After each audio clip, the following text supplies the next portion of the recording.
Beneath all striving is a sacred remembering that you were never separate in the first place. Welcome to Energy Alignment for Entrepreneurs, the podcast helping entrepreneurs be free from anxiety, stress, and tension through balancing emotions and consciousness expansion. 3 things you'll discover today. 1. How the illusion of separateness creates suffering. 2. Why we forget what we are. And 3, what to do to return to presence. So we'll start with beneath all striving is a sacred remembering that you were never separate in the first place. And we'll look at what needs to happen for your life to feel in sync with the source, with the flow of creation. It's almost remembering in a sense that is not relative to memory.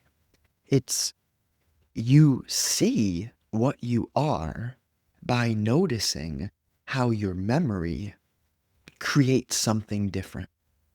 How when you act from something that your brain has consciously stored in its cells, memory, when you act through that, then there isn't the freedom of spontaneity. We'll look at children as a brilliant example because when you look at how a child moves, you can see the brain developing, right? It goes from crawling to then waddling around, moving a little bit. You can watch the development of that brain in the memory. But there's a tightrope. And that is essentially that the child is free of the sense of self until a certain point. And when you watch a child free of the sense of self, you can learn a lot through observing that nature. Because number one, it's spontaneous, right? And to be spontaneous, you can't be locked in memory. Now, I'll create the bridge here, which is we'll look at the example of, let's say that you have a memory of when you were attacked by a dog, right? And then you can feel that memory creating how you live in the moment if you can notice yourself walking on the street, then maybe a dog is behind a fence, but he runs at you, right? And all in a moment, you feel that same sense of fear, that same whatever you're feeling. If you can feel that and understand, oh, I have a stored memory in my mind from when I was attacked by a dog that has recreated how I perceive this dog running at me, even though it's a different time, place, etc., etc. All the details could be extraordinarily different. This is the importance of having awareness around how your memory will create your future if you do not first be aware of how that mechanism works. If you start to watch, oh, I can see it happen in my mind, in my being, in my heart, the moment that your peripheral, your eyes were snapped to that dog running at you behind the fence, all in that moment, you can understand how this thing works, the sense of self in memory and knowledge and experience. See, I'm not at all saying memory is bad. There's a level of freedom that can only be moved through when you are free of memory projecting into the moment. You can't want that or seek that. What you can do is learn through watching yourself in that example where the memory of you being attacked by a dog gets brought up. I use that example because I wanted to go a little bit in depth there. Now, when you watch that, then you start to see that your moment to moment reactions, but your relationships also are built upon what we're talking about. Whereas if you can treat people in a way where you're not offended, right? Because everyone in certain moments of their life is going to have an interaction with another human or animal that almost scars them, right? Whether someone makes fun of you, whether someone triggers you in any manner, there's a million different details, right? It could be jealousy, it could be insecurity, it could be fear, it could be anger, it could be comparison. But what happens when you're aware in your moment to moment relationship as this arises, as you see the memory guiding your behavior, right? Then you can move back to that childlike spontaneity and freedom. What happens in our world when we have a lot of humans who are awake, meaning that they see, that they hear? Seeing and hearing has so much more to do with internal awareness than how the external. Because if you can hear internally, that will make your external movement much simpler. It'll allow for you to dance in this world rather than tiptoe through this world. And that's big, right? That is a total changing of your aura, of your vibration, your frequency, your mood, your energy, your emotions. It will change your physiological cells. When you do this internal psychological work, it changes everything about you. You know, and I'll go to something kind of practical. Let's make this bridge where some people are bald, right? And you could sum it up. I'm not saying genetics don't matter, but I am saying that the way that you age isn't solely material. Like the amount of wrinkles you have in your face, your baldness or your abundance of hair, that comes down to what we're talking about here. Because if you're spontaneous, if you're free, if you're not always worrying, stressed, guilty, bullying yourself, judging yourself, right? Because you're aware of how the self judgment was derived via memory, you watch this mechanism enough, it creates a shift in who you are. It shifts how you show up. And then that creates this space for you to be a bit looser, calmer, and that'll make you look better. Of course, I'm not saying that the material doesn't matter here. You do work out, you have to groom yourself, you be organized, right? Take care of yourself. But all simultaneously, when you do this internal work, it de-stresses you because the stress is almost always drive via the memory. And if you shine light on the moment that your stress, your fear, your anger, whatever that energy is arises, then you learn how to let go. And if you're not holding on to things, right? I'll use this. I love this. I watched the video last week and the professor, the man, he says, now how much does this water weigh? Right? And they give logical answers, which aren't wrong. And he goes, it matters how long I'm holding it, right? If you hold the water bottle just for a few seconds out with your arm extended, then it's fine. You hold that water bottle for 5 minutes, arm extended, a little bit different. You feel it. Hold it for an hour and you get the point. Hold it for 24 hours. It's not what you're carrying, it's how long you hold on to it that matters. So this is how people, and of course, right, everyone has different journeys, different paths, right? Some people born into royal families, some people born into poverty. Life is like that. But first of all, we can't resist the hand that we've been dealt. And then second of all, it really is this integration of the internal awareness that creates your external world, right? So you need memory, you need knowledge, you need experiences because we need to have skill sets to create an impact, to generate wealth, to make this world more efficient, smoother, holistically in alignment with wisdom, with intelligence, right? Einstein says the problem cannot be solved at the same level of consciousness that it was created. So there is a hidden art, if you will, in awareness. As you're aware, it'll get you better results in the practical things too.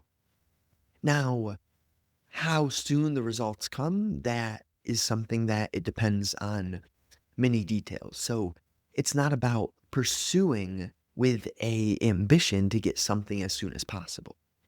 And that can be the tricky part about business, about making money too, because you can make money fast, right? You don't have to reinvent the wheel.